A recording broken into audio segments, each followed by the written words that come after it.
Dans ces deux pots, j'ai des mots-clés qui parlent de Shopify et du e-commerce et de technologie. On va en tirer deux au hasard et voir si ça nous inspire quelque chose d'intéressant. C'est parti. Les outils d'A/B testing. Couplé à...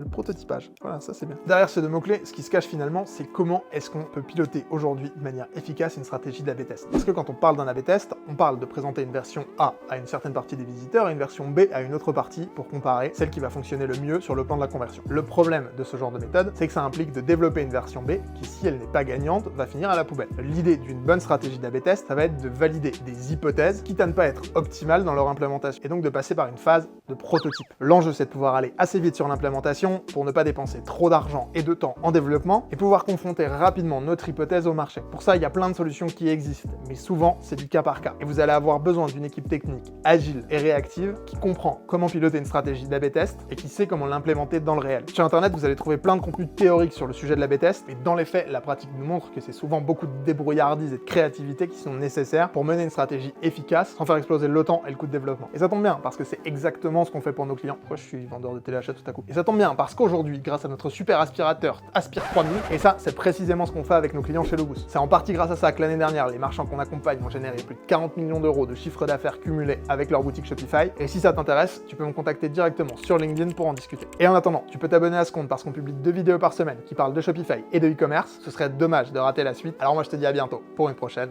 et ciao!